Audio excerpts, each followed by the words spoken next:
desembargador Souza Prudente me faz lembrar aqui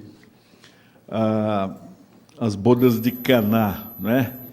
Em que o vinho servido inicialmente não era tão bom quanto aquele que Jesus produziu a pedido de sua mãe, só que aqui é o contrário. Nós tivemos aí duas magníficas aulas e deixaram o vinho ruim, o vinho azedo para o final, né?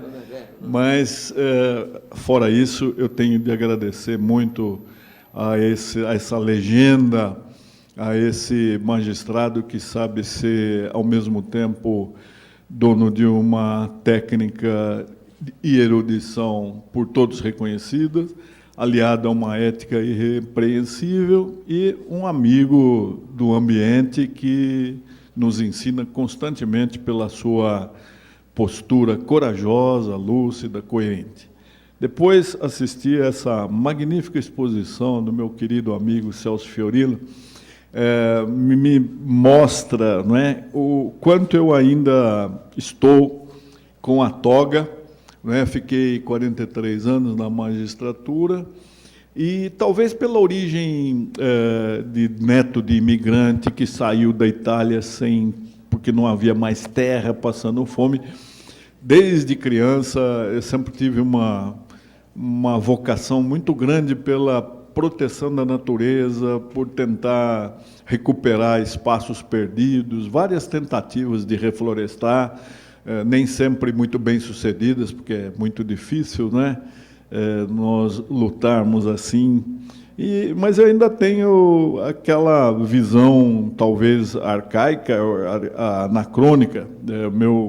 A minha tutela é uma tutela que hoje eu mostraria pessimista, e assim como Saramago dizia, você anda muito pessimista, eu falo, não sou eu que sou pessimista, que anda meio péssimo, né?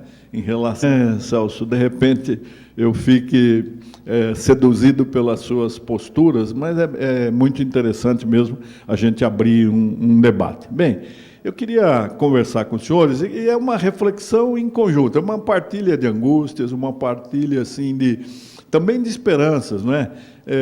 Os senhores já têm aqui um formador de juízes ambientais que é de uma categoria inestimável, que é o desembargador Souza Prudente. Então, ele já é um norte, já é um professor. Vocês não precisam. Mas, de qualquer forma, o que a gente podia falar em relação ao meio ambiente? Nós ouvimos, e vamos ter de repetir o 225, o ambiente é um bem tutelável, não é? O ordenamento fundante, ele cuidou de explicitar no artigo 225, que foi considerada uma das mais belas normas do direito constitucional no século XX, não é? E é um dever imposto, o professor Celso acabou de dizer, não só ao poder público, não é? Mas também à coletividade. Os magistrados, eles são dúplices titulares desse dever, não é? O magistrado integra o poder público, ele também é destinatário de todas as mensagens que o Constituinte deixou em 1988. Eu acredito que nós precisamos meditar mais, que nós somos responsáveis por todo aquele capítulo inicial de erradicação de pobreza, de redução da miséria, eliminação de preconceito. Tudo isso, o magistrado é um titular muito significativo e ele é destinatário disso. E integra o poder público, integra a coletividade, ele é também responsável por tornar essa norma concreta. Nós temos de concretizar a tutela ambiental. Dois dos incisos do artigo 225 mereceriam leitura atenta. É lógico que todo o artigo 225, e agora ainda com o acréscimo do parágrafo 7º, já constituem um livro, um ensaio, uma tese daquilo que deva ser, de acordo com a concepção de quem tem o verdadeiro poder, que é o Constituinte, a tutela do meio ambiente, né? Aliás, os livros do professor Celso já esgotam isso. Mas nós precisamos prestar atenção nesses dois. Como magistrados, o que é que nós podemos fazer em termos de promover a educação ambiental em todos os níveis de ensino e a conscientização pública para a preservação do meio ambiente e proteger a fauna e a flora vedadas na forma da lei, as práticas que coloquem em risco a sua função ecológica, provoquem a extinção de espécies ou submetam os animais à crueldade. Eu também sou antropocentrista, não é? Mas vejam que o homem é um ser complexo. Hoje, na nossa sociedade pós-moderna, nós temos inúmeras pessoas que combatem a solidão com animais domésticos aos quais eles devotam um carinho que chega a ser equivalente ao da cria biológica, né? Pessoas que não têm filhos, ou outros que até têm filhos, mas tratam os seus cachorros, gatos e outros animais. Então, faz parte do antropocentrismo você defender isso também. Ou alguém que tem um grande amor pela natureza, que preserva uma pequena chácara, mantém limpo o seu córrego, suas árvores imunes de corte. Se ele vem a sofrer uma mutilação nesse ambiente, ele vai ter uma infelicidade. E não vai haver inclusão de direito à felicidade que venha a compor essa perda. Então, o antropocentrismo não é só dizer a dignidade da pessoa humana. A pessoa humana é alguma coisa extremamente complexa. O que é que nos traz desconforto? Qual que é o mal-estar da civilização? Ainda recentemente, o Sérgio Abranches escreveu um livro em que ele fala que há 3 grandes angústias atormentando o homem no século XXI. A primeira é exatamente a questão do aquecimento global. Nós sabemos que o mundo está correndo riscos, por mais que algumas inteligências cooptadas pelo capitalismo selvagem escrevam que tudo isso é ficção, que é catastrofismo, que é recado dos ecochatos, dos xiitas fundamentalistas ecológicos, não é? A segunda grande angústia é que nós não sabemos como será o mundo daqui a algumas décadas, porque a 4ª Revolução Industrial, pela primeira vez, nos coloca um desafio imenso. A inteligência artificial ela está competindo com a inteligência humana, e já vimos que o Watson ganhou várias partidas de xadrez com os maiores enxadristas do planeta. A terceira, nós sabemos melhor do que qualquer pessoa, que é a falência da democracia representativa. Quem é que se sente representado no Brasil de hoje, não é? Então, a questão ambiental é alguma coisa que deve também nos preocupar. Evidente que educar para o meio ambiente, poderíamos indagar, é missão do juiz? É sim, e por muitas razões, né? Primeiro, porque o próprio Constituinte previu o que é a educação. No artigo 205, ele fala: educação é direito de todos, mas esse direito de todos é dever do Estado, da família, em colaboração com a sociedade. Muitos de nós aqui estamos nessa tríplice condição de sermos Estado, agentes de autoridade, expressões de soberania estatal, mas também somos família e também somos sociedade.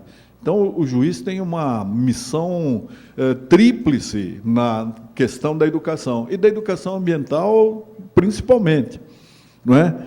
E o juiz, ainda que ele não lecione, isso é alguma coisa que eu sempre tentei mostrar, principalmente para os mais jovens, ele, ainda que não exerça uma atividade no magistério, ele é um agente da docência.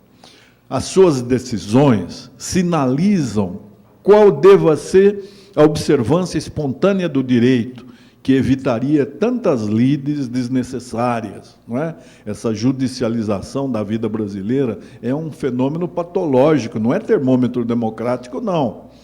O juiz, até pelo seu próprio comportamento, ele é um sinal de como deve ser uma autoridade. Então, nós somos, sim, docentes. E aqueles que conseguem também exercer o magistério, não é? Com maior razão, têm responsabilidade. E, em relação a isso, como é que anda o ambiente no Brasil, não é? Nós já fomos considerados a nação mais promissora em termos de tutela ambiental, né? Nós participamos da elaboração do relatório Brundtland, foi a atuação do professor Paulo Nogueira Neto, ainda vivo, com muita idade, combalido, mas ele ajudou a desenvolver essa ideia da sustentabilidade na década de 70, em Estocolmo, não é? Então, nós já sinalizávamos que nós tínhamos alguma coisa para ensinar no mundo. Nós produzimos a mais bela norma de direito constitucional do século XX, que foi o artigo 225, não é? Além disso, nós sediamos a Rio 92, né, aquele grande evento com 196 estados, elaboramos a Agenda 21. Nós tivemos no Brasil, sem fazer propaganda, uma grife verde, né? Marina Silva, seringalista, alfabetizada com 16 anos, né? Que foi um sinal ao mundo de, olha aí, alguém que veio de uma região que precisa de tutela muito específica, e agora é a ministra do Meio Ambiente. E nós também, naquela reunião da Eco 92, nós não ouvimos atentamente uma advertência de Mikhail Gorbachev. Ele disse, o mundo terá 30 anos para mudar a sua sistemática de consumo. Depois disso, o mundo vai continuar a existir, o planeta vai continuar a existir, mas talvez ele prescinda da espécie humana para continuar existindo. Então, vejam quanto tempo faz, isso foi em 92. E, depois disso, nós só tivemos retrocesso. É só ouvir aqueles ambientalistas que são os que mais se manifestavam numa época aí, Fábio Feldman, Paulo Nogueira Neto mesmo. Em 2002, 10 anos depois da Eco 92, nós regredimos até na questão principiológica. Havíamos esquecido os princípios que inspiraram a redação do artigo 225. Em 2012, nós não tivemos progresso nenhum a mostrar, até países que estavam colaborando com o desmatamento passaram a ter uma dupla moral, ou seja, nos seus países de origem, eles se mantiveram fiéis à ética ambiental, e aqui no Brasil concordavam em pagar propinas para que o desmatamento continuasse, não é? E em 2022, quando nós vamos comemorar os 200 anos da independência, o que é que nós vamos mostrar, não é? E quais as razões para esse quadro aparentemente melancólico? Eu diria que isso é consequência de uma profunda crise moral, né?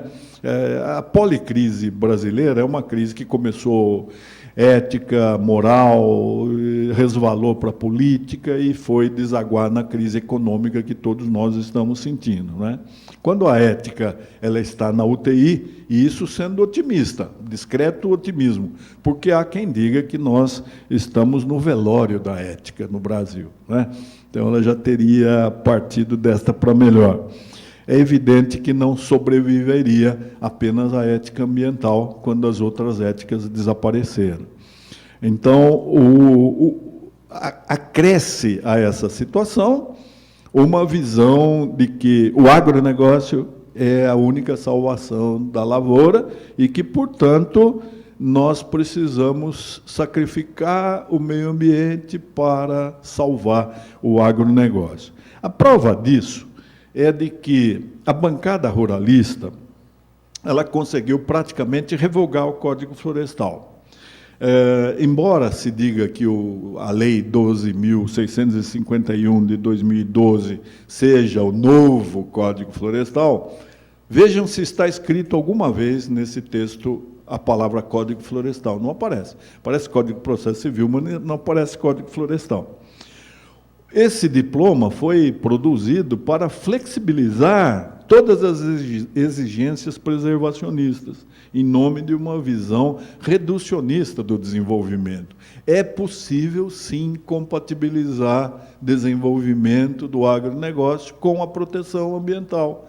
Bastaria, por exemplo, recuperar as áreas perdidas, ociosas, aquilo que começou com desmatamento, serviu para a cana-de-açúcar, depois para a soja, depois, aparentemente, não serve para mais nada. A terra está cansada. Nós poderíamos revigorar esse solo e sem necessidade de derrubar mais uma árvore, não é?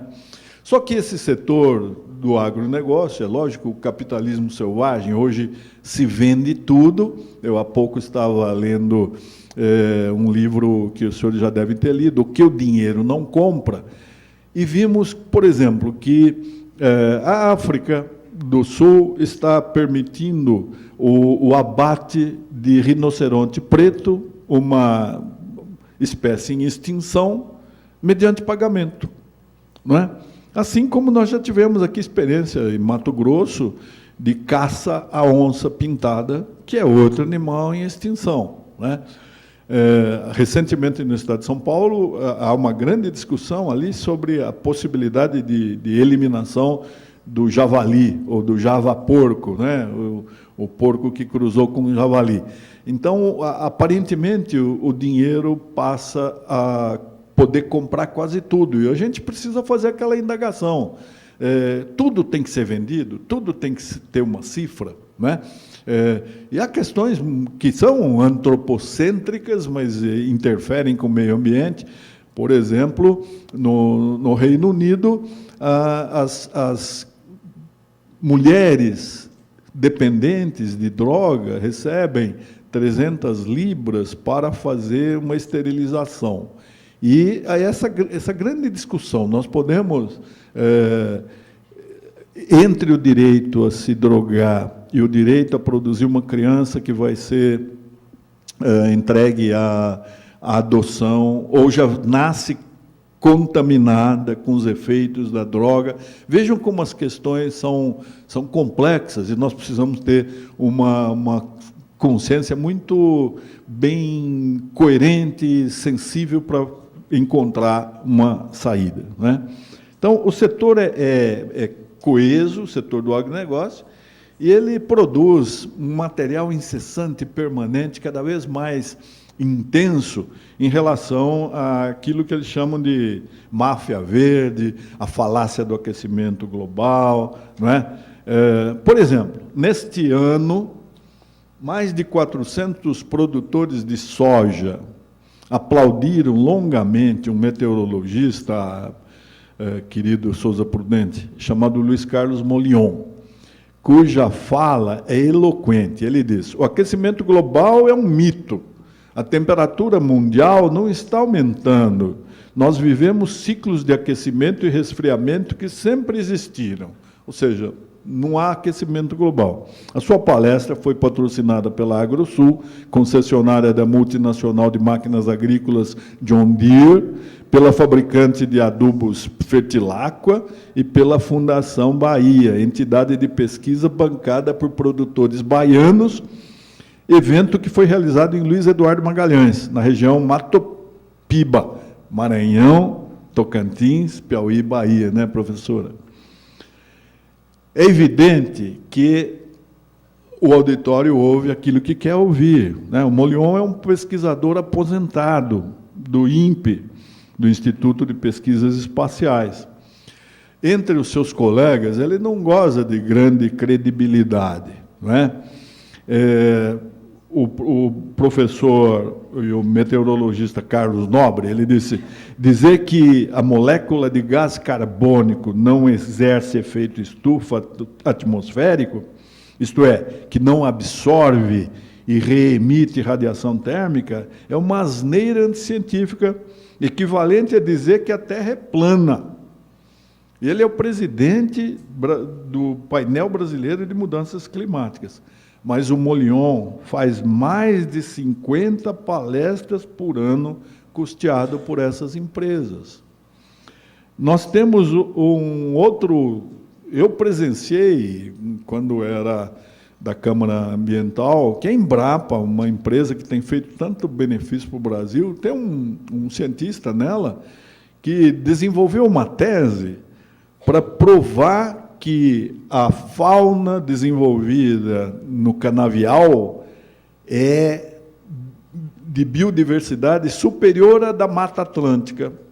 E tese aprovada, aplaudida e custeada pelos interessados, né? Então, a nossa política, infelizmente, é movida por interesses. E a professora, né, sabe das políticas públicas, né, quais são os móveis que impulsionam. Quando a balança comercial depende de exportação de commodities, instaura-se um vale-tudo. Esquece-se não só da Constituição, mas não se atenta para a situação catastrófica da crise hídrica, diretamente resultante do desmatamento. Eu vi ontem, no Globo News, que de 500 açudes, mais de 300 na região Nordeste, a mais sacrificada, estão abaixo da sua capacidade, o que se prenuncia um ano muito difícil em 2019, porque as chuvas não virão em março, né? Aí dizem do efeito El Niño. E efeito El Niño é decorrente de aquecimento global ou não, né? E é por isso que, no Brasil, herbicidas proibidos nos seus países de origem continuam a ter uso intensivo. Aqui nós produzimos estudos que provam ou tentam provar a inocuidade. Quando a Inglaterra faz estudos, pesquisas em cidadezinhas pequenas e vem que agrotóxico e a fuligem dos combustíveis fósseis comprometem o feto, comprometem a placenta, entram na placenta e produzem crianças que já nascem com limites de competência mental, com redução de peso, não é? Nós continuamos a agir como se nada acontece. Então, nós estamos diante de imperativos contraditórios, né? É evidente que sim. O meu querido Celso Fiorilo acabou de dizer que nós precisamos não esquecer, levar em conta que o ambiente está subordinado à ordem econômica, não é? Mas tudo aquilo que é possível fazer deve ser feito. Quando uma nação se defronta, como no Brasil, com um politeísmo de valores, é frequente que surjam conflitos entre imperativos éticos contrários.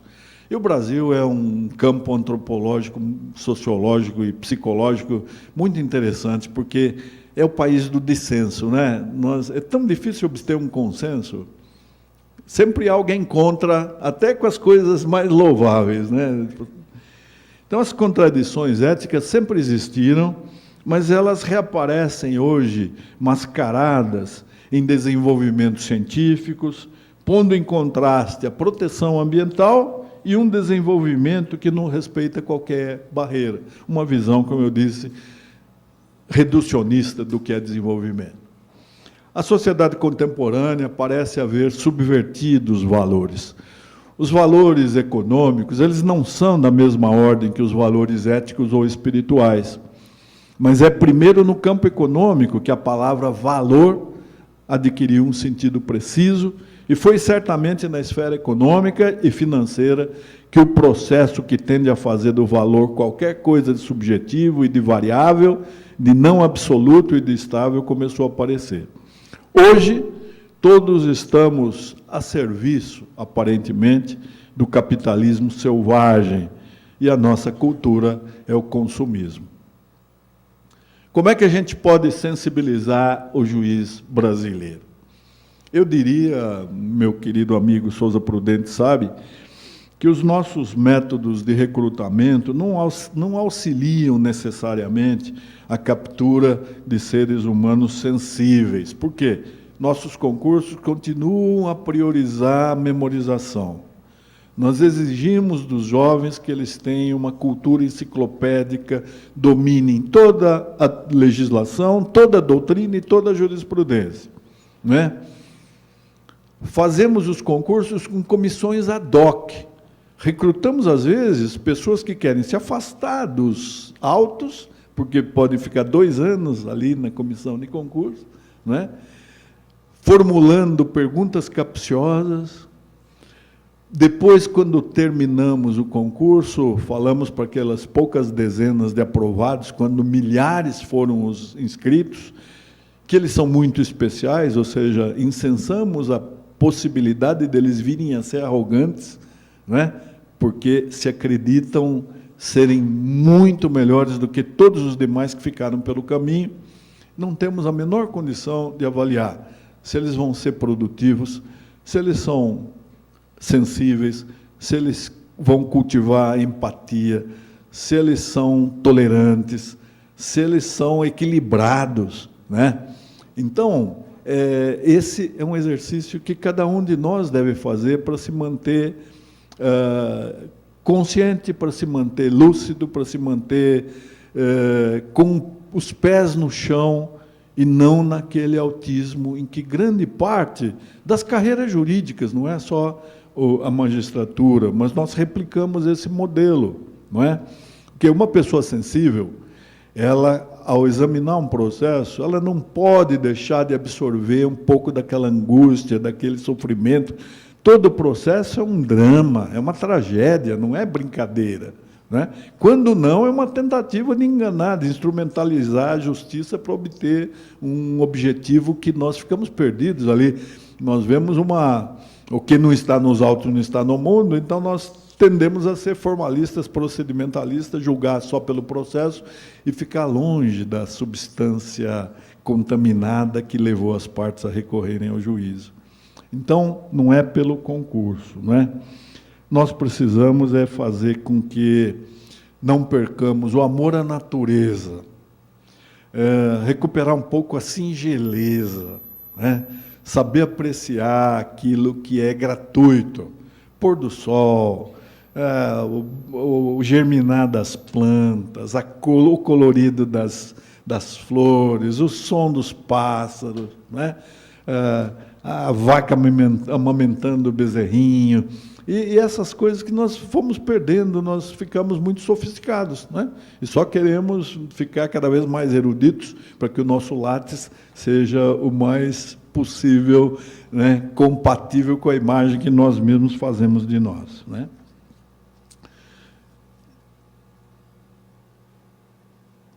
É lógico que cultivar a ética ambiental é uma condição necessária, né?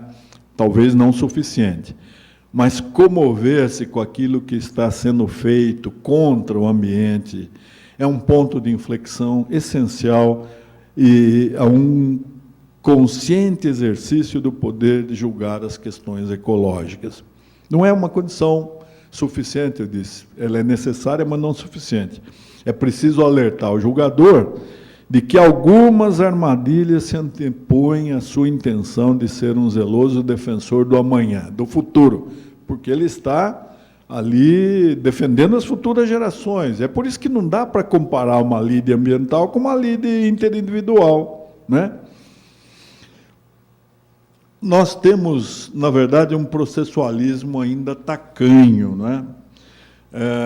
Eu costumo dizer, para meus amigos processualistas ficam muito bravos, eu sou do tempo que o processo era o direito adjetivo.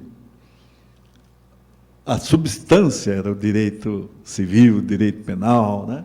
O processo era instrumento para efetivar a tutela desse direito substancial. Mas o processualista lutou tanto para conseguir autonomia científica que houve um tempo em que o processo ultrapassou, superou a relevância do direito substancial. A tonelagem de obras de processo, não é, Foi isso que levou, por exemplo, o Brasil a chegar de tanto apreço ao duplo grau de jurisdição ao paroxismo do quádruplo grau de jurisdição, né? O STJ, em lugar de ser corte constitucional, a corte de cassação, de só uniformizar a jurisprudência, que 27 estados poderiam ler diversamente a lei federal, ele passa a ser uma terceira instância, vai ao âmago das questões e até. E o Supremo, ele não se resigna a ser apenas o guardião da Constituição. Ele continua a ser quarta instância, quase tudo é matéria constitucional no Brasil, e é segunda instância dos juizados especiais. Aquilo que foi julgado e considerado de pouca relevância, de infração penal de menor potencial ofensivo, vai diretamente do juiz de primeiro grau para o Supremo Tribunal Federal. Então, o processualismo ele é ainda um pouco superado, tacanho, anacrônico, nós precisamos ver com outros olhos. Nós não podemos fazer incidir na lide ambiental a mesma lógica que serve aos conflitos interindividuais. Por quê? A tutela ecológica nos coloca a responsabilidade de resguardar o futuro. O Constituinte teve a coragem de transformar o nascituro ele não tem expectativa de direito, ele tem direito mesmo, são as gerações, é o primeiro direito transgeracional, intergeracional, não é brincadeira. E como é que nós podemos julgar com as mesmas regras do direito processual da lide interindividual? Depois, o dano ambiental, em regra, ele é insuscetível de avaliação. Nós nunca poderemos indenizar a natureza pela destruição de uma espécie, pela contaminação de uma água, pelo desaparecimento de um curso d'água, pela contaminação do solo, pela contaminação atmosférica. Não. As multas, elas são simbólicas, elas são pífias, não é? E, mesmo assim, são encaradas como a compra do direito a poluir, não é? E não são cobradas. Eu acompanhei isso. São Paulo, que é um estado que tem toda a estrutura, a Procuradoria-Geral do Estado não consegue executar as multas ambientais, todas prescrevem nos 5 anos que o Estado tem para fazer essa cobrança. Não pode ser também considerado insignificante um dano, nem ser considerada uma lide de menor potencial ofensivo, aquele eu falo dendroclasto, que destrói árvores, né? Porque ele, na verdade, é um exterminador do futuro. Nós não sabemos fazer uma árvore, nós podemos, no máximo, plantar uma semente. Mas nós, com uma motosserra, em 2 minutos, nós derrubamos aquilo que a natureza demorou, às vezes, centenas de anos. Agora, em São Paulo, foram encontradas 5 ou 6 jequitibás que têm entre 1.200 e 600 anos de idade, antes do Brasil ser descoberto. Quantos sobraram na Mata Atlântica? 6. Um em Santa Rita do Passa Quatro, outro em Porto Ferreira, mas também não há nada menos protegida do que uma área, uma reserva da natureza, né? Principalmente quando é entregue ao poder público. Estar no espaço afetado. Muitas vezes o juiz julga o processo e ele não tem noção daquilo que está acontecendo. Se ele fizer aquilo que o Código já mandava em 73, inspeção pessoal, comparecer ao local, ele pode ficar mais condoído e, de repente, fazer uma justiça. Não é para punir, prender o infrator, mas exigir, até como ação pedagógica, que haja uma compensação consentânea. Manter o equilíbrio dos pratos da balança. O detrator da natureza, ele sempre age por fruto de um binômio, a atuação dele, né? Cupidez, ganância, obter lucro acima de qualquer valor, né? E ignorância. Então, sempre é o binômio que aparece. Mas não é incomum também, e isso a gente verifica com um pouco de tristeza, que o capital convença o doutrinador a defender teses que contrariam a sua doutrina, né? Isso em São Paulo é muito comum. Eu vi ali autores meus amigos, no professor Celso Fiorillo não, mas alguns doutrinadores que são ambientalistas, cultores do direito ambiental, respeitados, citados até no Supremo, aceitam causas que são terríveis e dizem que aquilo é diferente. Esqueça o que eu escrevi, porque esse caso merece uma análise especial. Isso é um pouco triste, verificar que não há coerência, não é? Nós precisamos nos compenetrar, magistrados, promotores, defensores e advogados, de que os nascituros dependem de nós. Se nós não preservarmos um pouco daquilo que nós recebemos, e como inquilinos muito nocivos, inconscientes, nós estamos degradando tão rapidamente, nós não vamos ter legado para as nossas descendências, né? Então, nós precisamos lembrar que, embora nós não consideremos a natureza sujeito de direitos, vamos nos manter no antropocentrismo, é em defesa da própria espécie humana que nós precisamos defender melhor a natureza, não é? Nós precisamos nos educar ecologicamente a cada dia. Não há como deixar de se encantar com a natureza, que é gratuita. A biodiversidade é uma maravilhosa consequência da fecundidade criadora da natureza.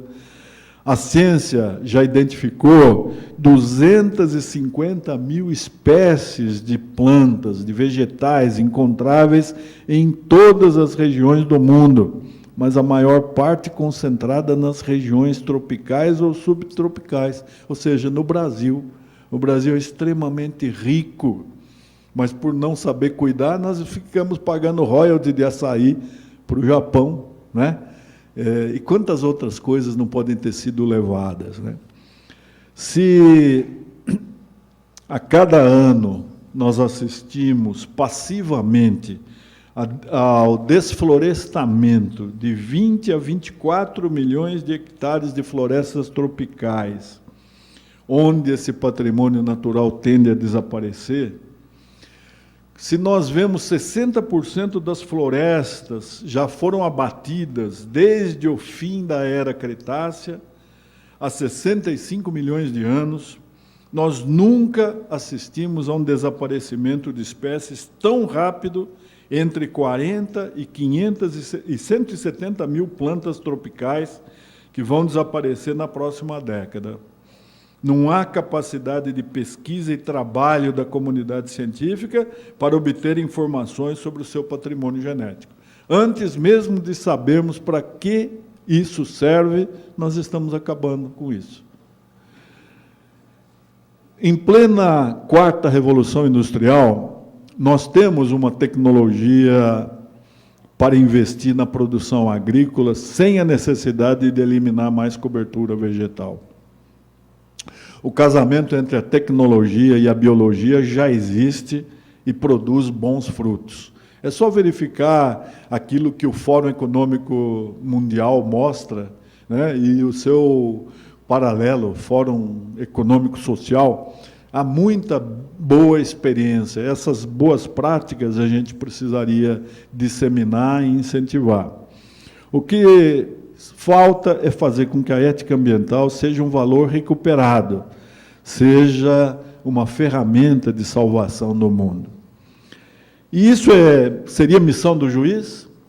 Não é exclusivamente dele, mas também necessariamente dele.